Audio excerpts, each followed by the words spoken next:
Do you often find yourself being taken advantage of? Perhaps you're often talked down to and treated as less than. Sometimes people can be harsh and judgmental, and you may feel as if they don't hold any respect for you. It's not always nice to hang around those who don't value you. So, if given the chance, it may be best to simply walk away and say good riddance. But if you find you are always being subtly treated this way, maybe you'd like to adopt some behaviors to gain respect. You can still be you. You just simply respect yourself enough to not let others walk all over you. Sound like a plan? Okay. Here are 6 ways to get people to respect you. Number 1, respect yourself first. We should all learn to love ourselves, and in doing so, give us the respect we deserve.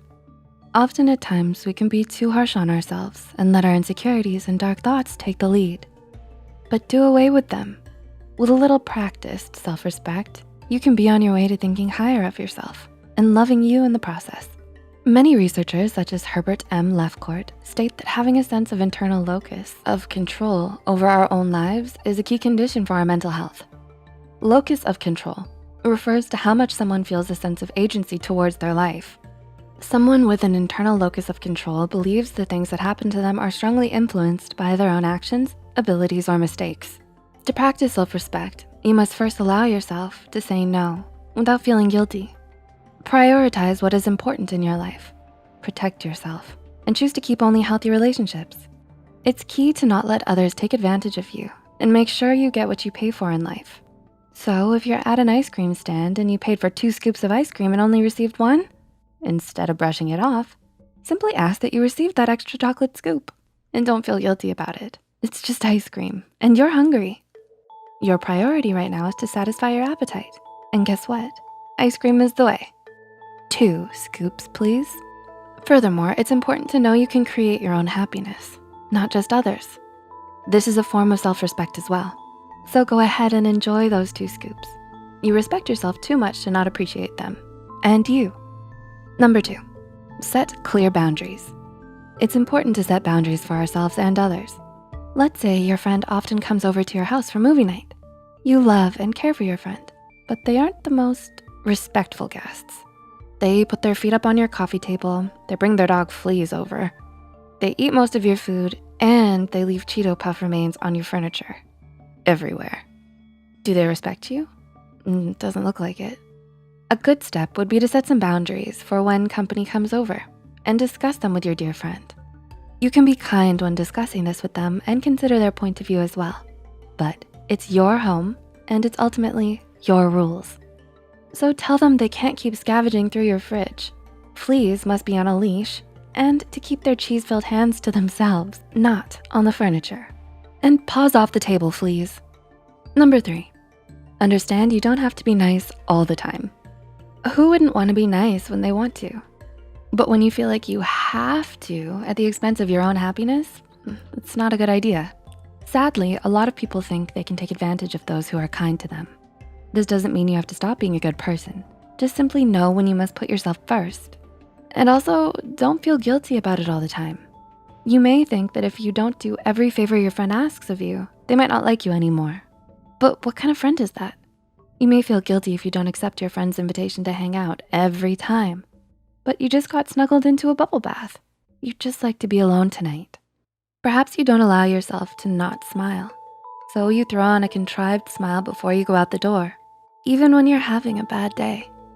As great as smiling feels, a forced smile can't always make you feel better. Allow yourself to admit you're having a bad day. You don't need to be in a certain mood for anyone. Allowing unnecessary guilt to take control can leave you associating these once happy actions with something forced and uncomfortable. Practice assuring yourself that if you allow yourself the guilt-free time to relax first, you'll only feel happier when the time comes to hang out with your friend next.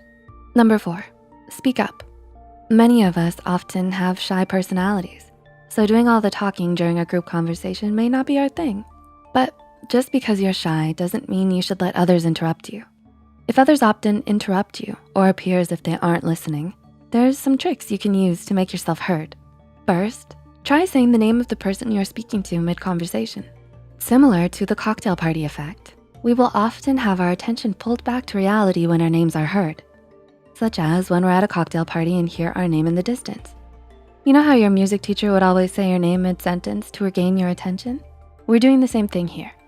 Another trick is to often use hand gestures and give an equal amount of eye contact to everyone. Using hand gestures grabs attention and strongly conveys your message. Eye contact? If someone was looking into the depths of your soul, you'd be bound to notice.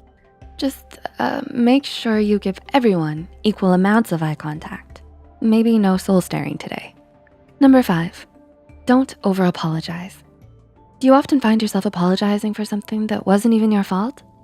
It may just become habit to say sorry when something goes wrong. You may only wanna say it to not be unkind, but your words should carry weight, especially an apology. If you apologize too often, your sorry may be viewed as nothing to others who hear it too often.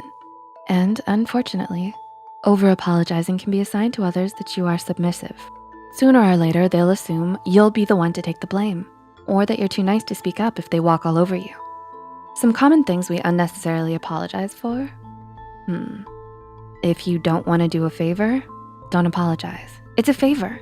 If you have an opposing opinion, agree to disagree. It's your opinion. Stand by it. Remember, you don't have to be unkind. Say sorry when sorry is due, but be conscious of how often and how unnecessarily you do say it. And number 6, display confident body language. Confidence is key. That's what people often say, and it can be very true most times. If you want to command respect, a good way is to let your body language show that you can't be pushed around. Quite literally too. A strong stance and good posture won't send you toppling over if bumped into. So use good posture and stand up tall. Make good eye contact when listening and speaking.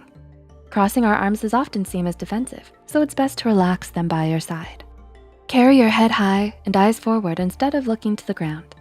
Observe the scene at a party. Don't be afraid to people watch. It's a party after all. And remember those hand gestures?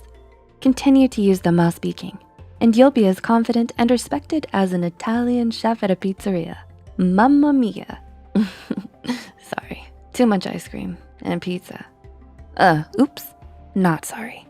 So, do you often feel disrespected? Will you use these tips? Do you say sorry often? Let us know about a time where you felt disrespected. Which tips would you use to command the respect of others? Share with us in the comments below. If you found this video helpful, don't forget to click the like button and share this video with someone who may need it.